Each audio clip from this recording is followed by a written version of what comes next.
up here. He was a good guy wearing those colors, but thank you very much. I mean, I think this, myself and this entire group of elected officials, I think you see it in the presentation, you see it in the participation. This group cares about the veterans, all of them, despite what war they fought in. You know, we have a very dedicated group of individuals, and you know, this award really will be displayed on behalf of all the elected officials that sit up here. So thank each of you for all of your participation, and thank the volunteers that make it all possible.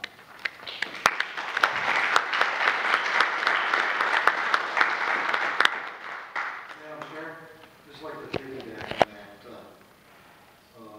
I would also like to thank the vision that Butch Remick had to get this museum going, and Mayor Cameron Creevy for allowing that to happen at City Council at that time. So it's a good thing.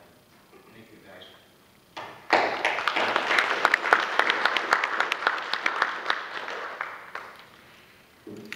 Thank you.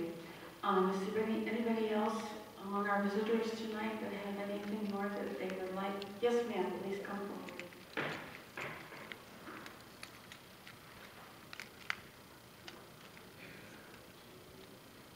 Good evening. My name is Deborah Flynn, and I live at 9015 Weddell. I hope I pronounced that right. I was wrong for the first year I lived here. Anyway, I've only been here for a year. We bought the home over there. My husband and I are both retired. No children, but we are taxpayers. I have put down my roots here.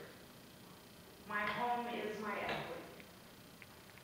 This town is going to be my equity. I'm getting emotional because of all the things that I see on the media, social media, and I don't know which way to turn. People are frustrated with police response time or being told there is not a police officer that can respond. This makes me nervous. I don't want to go buy a gun. I've never owned one. Please look into this for all of us. I want to stay here, and I want to see the children that are growing up here stay here and be safe.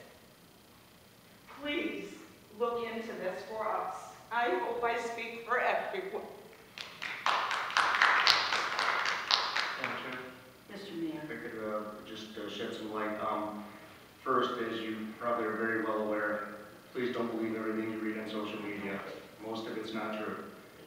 Second, Taylor is not unique in the sense that it's not where it needs to be, and we continue to strive to be better each and every day. This group, since being elected, we've hired nearly a dozen officers since the election, and we just applied for a COPS grant to possibly bring in 4 or 5 additional officers. Doesn't change the struggle that we are 24 square miles and will always be 24 square miles. We've changed some staffing levels, and so the response times, if you have something specific, what I would encourage you to do is contact the chief and share your concerns with her and if there's a specific issue. But in terms of social media, I read things and I get things sent to me pretty regularly, and most of what I read is anything but true. I don't believe 90% of what I read on there, but it does open up a window of thought of maybe it happened. So who do we go for this information? There has been home invasions. We all know that. I'm not sure of the districts or whatever. I'm in Northeast. I did my research before I moved here. I moved, actually just lost it, was administrator or something to Hillsdale. I just moved from Hillsdale. People ask me, what happened? Why did you move from Hillsdale? Are you crazy to move to Taylor? I said, I have faith in Taylor. Like I said, this is my home now. I could have chose anywhere else. My husband and I could have moved to Bloomfield. We could have moved to Oakland County, Lake Orion. We chose Taylor. Madam Chair, Mr. you asked about the information. We put out an annual report that's audited by the federal government. That report was just released, I believe, a couple of months ago. It's available online. It's on the City of Taylor website. It's on the Taylor Police Department site. It includes some crime mapping. The one thing we are is very transparent.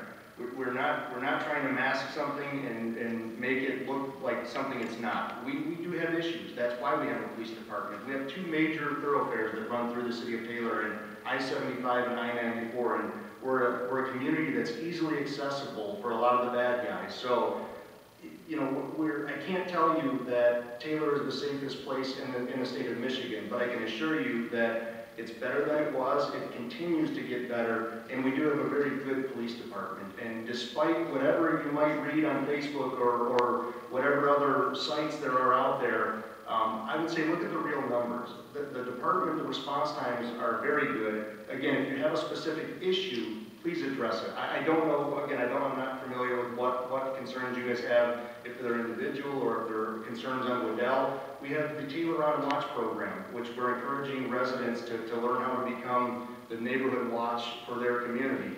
Show up for some of those if you haven't been. They're very good, they're very informative, and the police chief does a very good job with her department of trying to teach residents how to be the eyes and ears of the community and help us make the improvements that we're seeking. I'm not a stranger to Taylor. I have cousins that live here that have been longtime residents. I spent my teenage years spending weekends with them, or weeks at a time in the summer. Beach Daily and Van Born area. I have other family members that have property in Taylor. That's one of the things that attracted me to this, because when I was growing up as a teenager, I would come from southwest Detroit where I live. We were going to the suburbs. You know, I can go and I can walk the street, I can go to the store, you know, and not worry about looking behind me when I was a teenager. Madam Chair? Yes, Mr. Johnson. I would just like to say that everybody sitting up here are also taxpayers like you. I understand.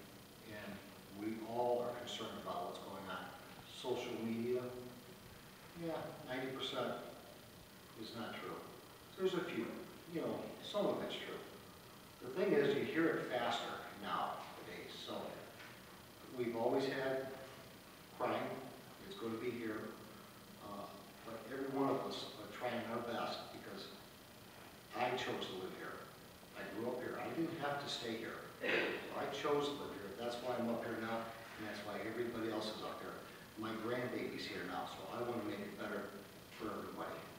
So, and I'm getting emotional. No.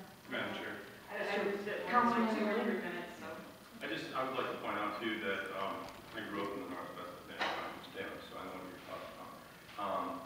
I was able to ride with one of the police officers probably about a month ago, and living here my whole life, I was exposed to things that I never would have thought I'd seen in a million years. It was really an eye-opener, and it kind of shocked me. And the one thing that I learned was, I'm trying to think, his name was Dominic, he did a great job, and I learned the procedures on how they do things, but they kind of had to pick and choose, the priorities as far as, like if, hey, there's some kids causing a disturbance over here, or hey, there's this altercation going on over there, and sometimes multiple responses. So they kind of have to juggle, and then as the night went on, when things kind of did slow down, I'd be like, well, he's like, okay, well, we're going to shoot over to this area because, break-ins, what I learned is when it gets warm out, break-ins go up.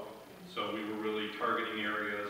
We were going to areas that I never thought about, and they said they come in here, and like I learned off the Telegraph that they go in behind the Ford dealership, and and it was really an eye-opener, but it was also a little painful to see sometimes because, living in this town your whole life, you think you've seen everything, and some of the things that we were having to deal with, I was kind of disgusted, and it bothered me, but even after the night, I was very proud of the police officers, and I enjoyed it, and I think they're doing a good job. But it's tough. We would love to have a cop on every street in every neighborhood, and but we're trying to get to that point. And over time, we're chipping away at it, and the more we get, I think the better and the safer. But crime will always be there, and And it really comes down to the neighborhood you were talking about. When I grew up, if you were 10 blocks away, everybody on that street knew who you were. And if you were acting a fool, your parents knew about it, and they would come out and get you.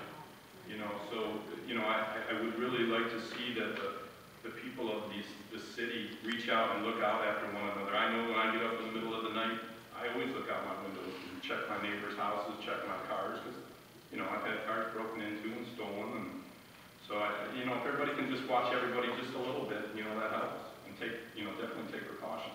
Well, the one plus of living where I'm at now is I have great neighbors. That's The huge. first month I lived there, it was summertime, this time last year. If they were out, I'd introduce myself, or they'd come to me and introduce themselves. I've met 4 or 5 around me. I want to do the neighborhood watch, and I'm sure there's a lot of other people that are interested, and we don't know where to start. We want to get, I had a packet that one of the neighbors gave me on neighborhood watch. It was a couple years old, I suppose. They didn't get the input, and I told them, I said, well, I'm kind of an activist. I'll help you, you know, we'll set this up. Then I heard from someone else that we wouldn't have a police backup for it. You know, we